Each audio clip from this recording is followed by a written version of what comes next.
What did I say? What do I always say? What has always been said? They are pathological liars. Call hello Yahweh Bashim Al Shai Bashim Makakudash. Double honors to the elders and apostles of Great Millstone of Well. I am not a member, however, I've entered into their labors. Peace and mercy to the sincere. Brothers and sisters, doing this wherever you are, whatever your lot may be. I said it before in a video yesterday or the day before. But it has always been said. It ain't just me. It has always been said. Most of us know how these folks roll. And this sister here, this nice looking sister here is going to really just kind of hit the nail on the head. But I'm going to let this play. And all I did, we'll get additional. We're going to get additional scriptures here. But I just went to the topical Bible and typed in liar, and lo and behold, it fits them to the T. And they're discussing the topic of discussion here is this Cincinnati brawl. So I'll either let a little bit of this play after the TikTok, or I'll just link it. But basically, them folks was going around messing with people. All right, and what do they love to say? The FAFO, the F around and find out. All right, and basically, as I said in a video before, they love to throw rocks and hide their hands and then paint themselves as the victims when people respond. And that is not domestically, that is not just domestically, that is worldwide. They love to turn the camera and paint a different narrative. And also with the Katrina video that I did, well, it's really the same one, I think. They are very, very clever, very subtle, very, very sneaky in the way that they portray things to elicit a response to the middle America, the average Joe Smo Edomite who is uneducated and will believe any and everything, especially if it fits into the box that they are incapable of thinking out of. All right. So let's let this play. Let's let this first. Actually, no. I want to open up with a scripture that I got in the previous video because it just fits. All right. Let's see. Do I want to go up? No. Let's see.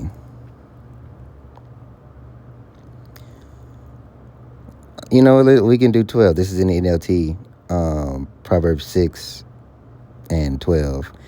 But I think the point is in 16.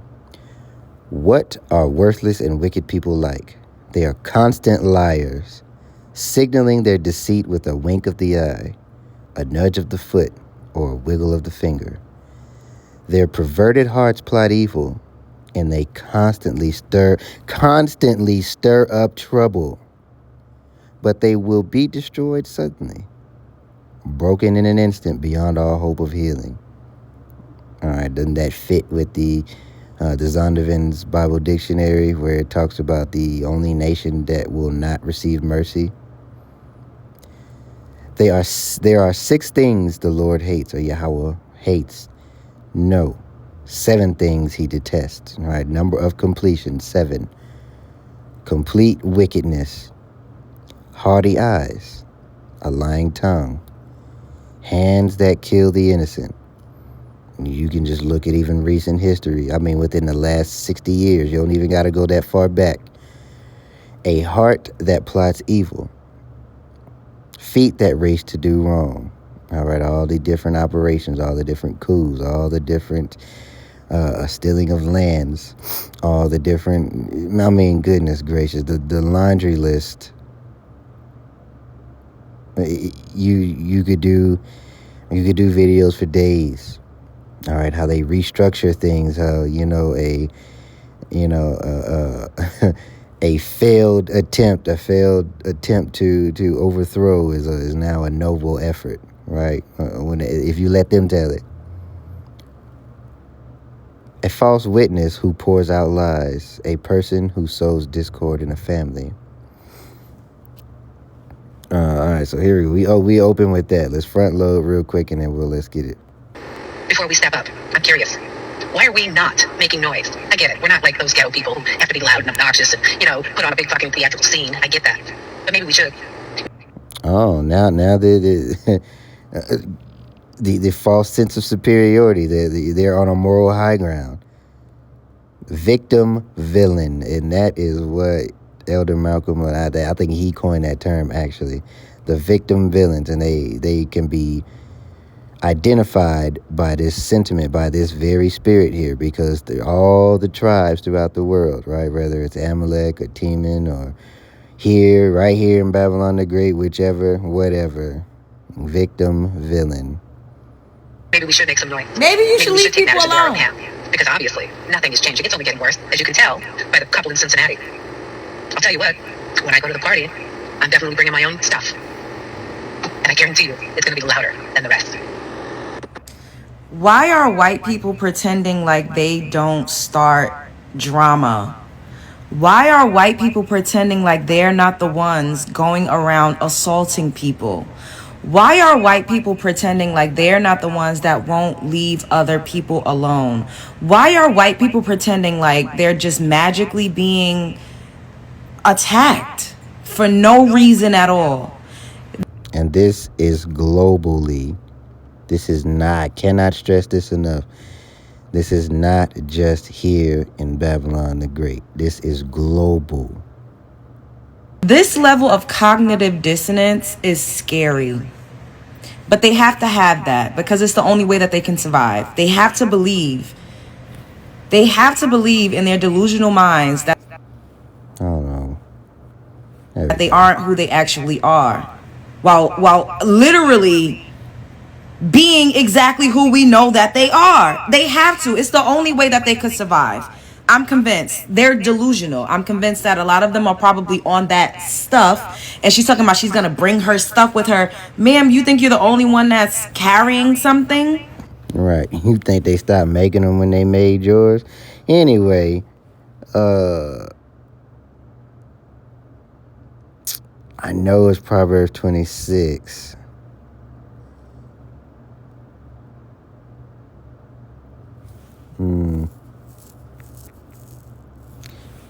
26 and 21. Proverbs 26 and 21.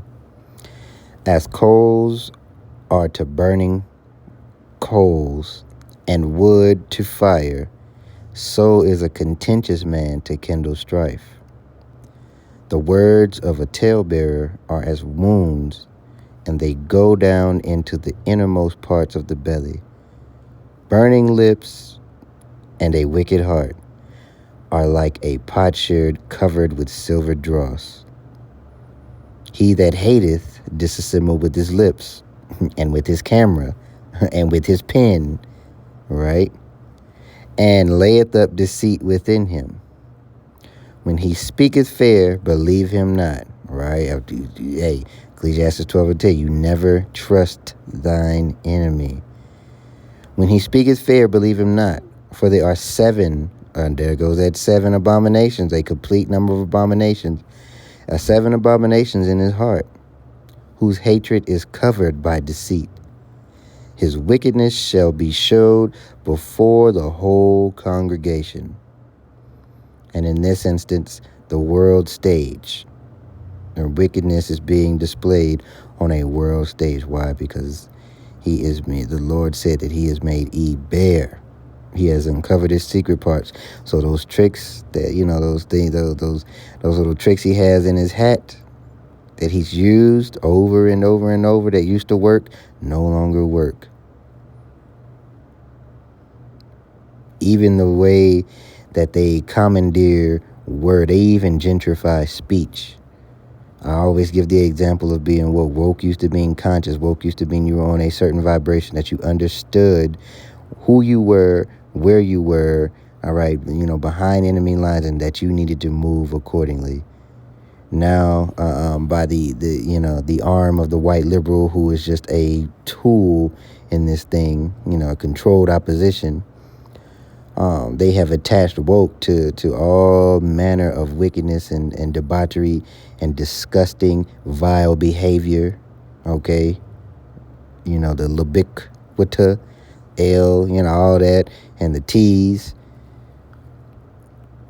And pretty soon the MAPs, all of that now, and 2/3 of our people, mainly the black woman, has been complicit in tying us to that.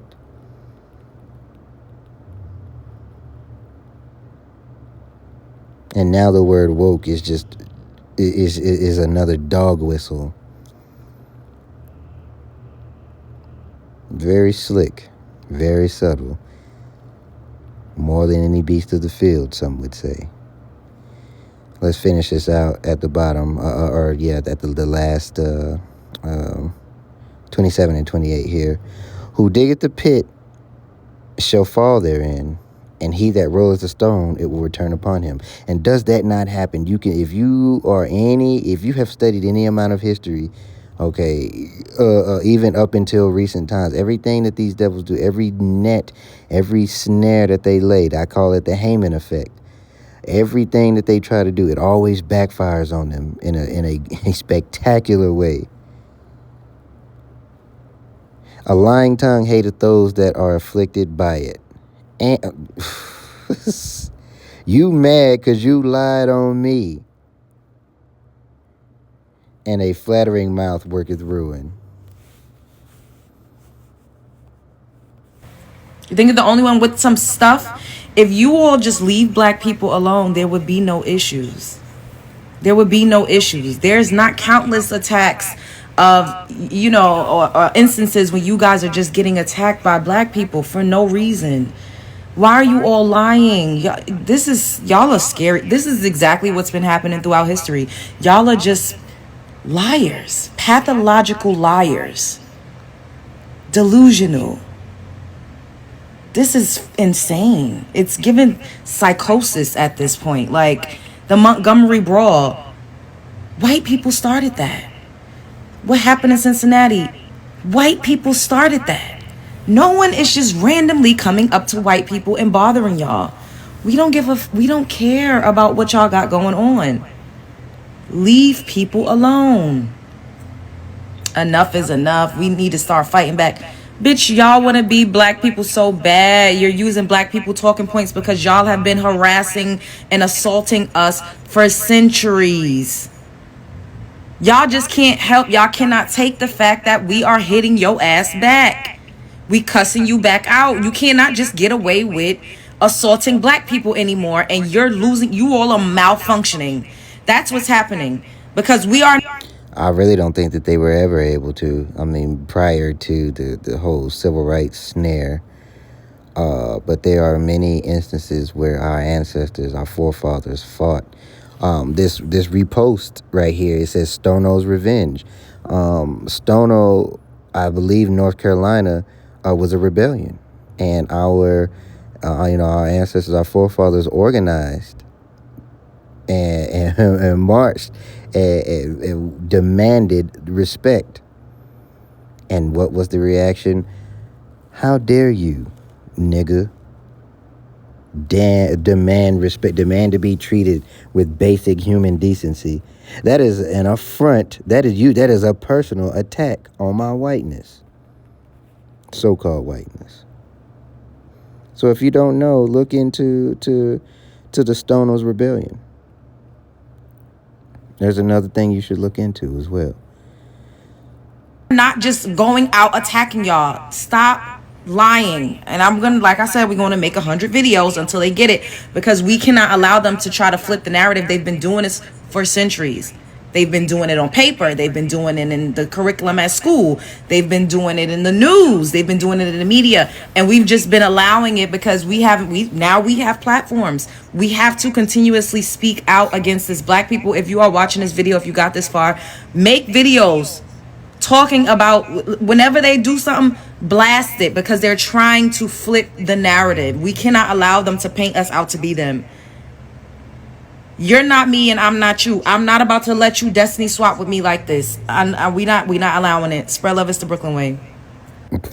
They love that. They need that. They need to be able to swap with you. Parasites, parasitic, vampires. if you will. Just like if you ain't seen Sinners yet, you be living under a rock. Sinners is very, very prolific. Very it kind of just highlights things in an artistic manner. But let's see what Birdie got to say right here. You see that big ass cross on his neck. Like I said, I saw a little ruckus going on, saw people kind of scuffling, so kind of zoomed in, and once my phone kind of focused in, I saw the so-called victims, being pretty aggressive. So-called victims. Run that shit back, brother. Boy, you spitting.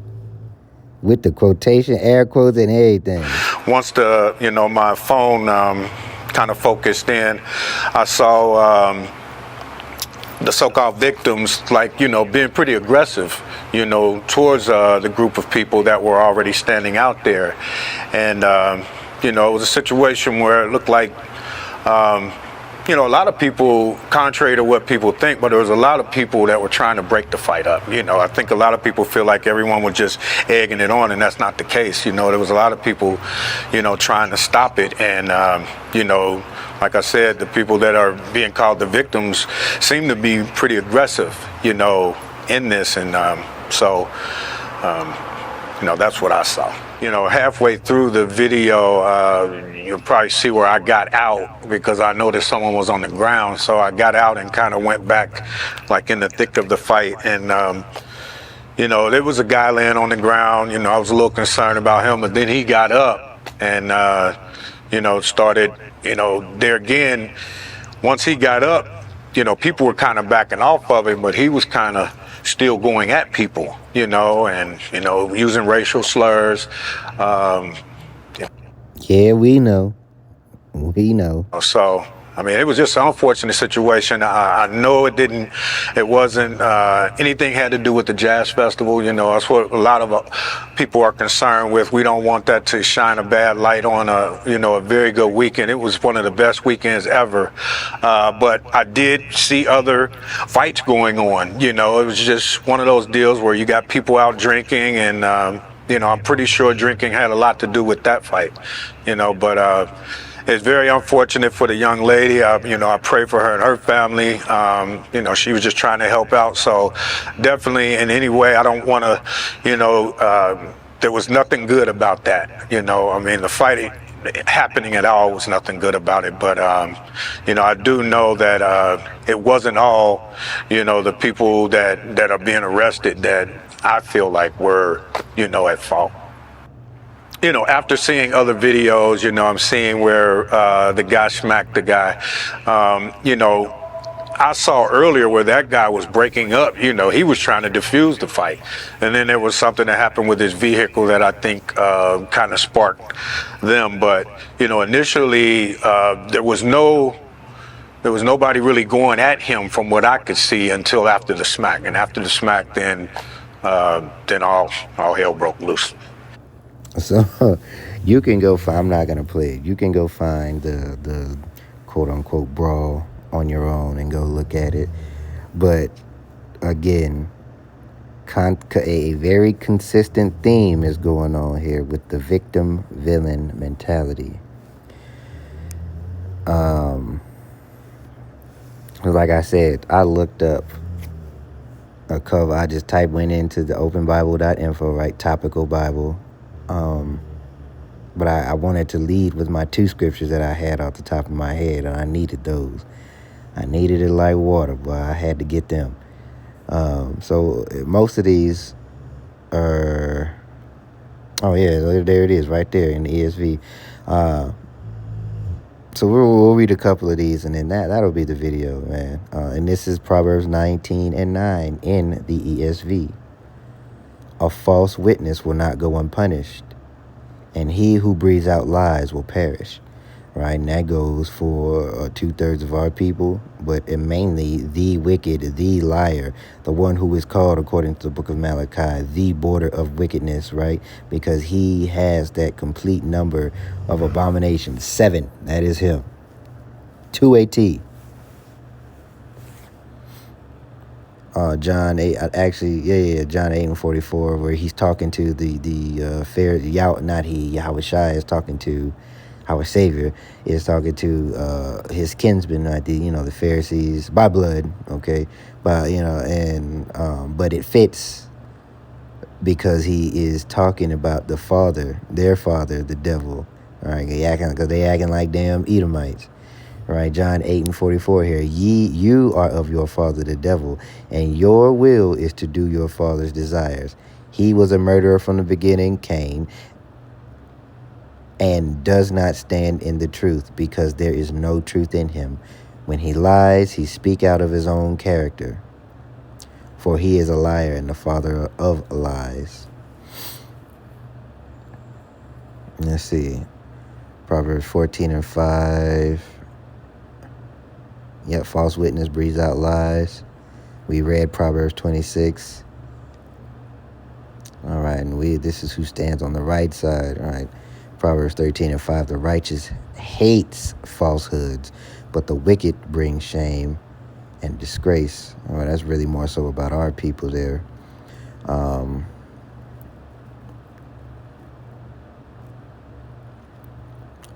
I think, yeah.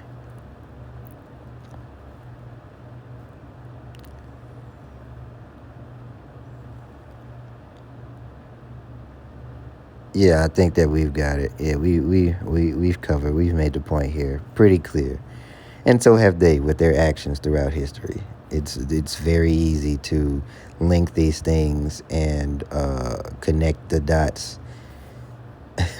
Almost as easy as what do you go like a crossword puzzle, a poorly written, poorly hidden crossword puzzle, basically. So with that being said, man, I'm Preacher Edified.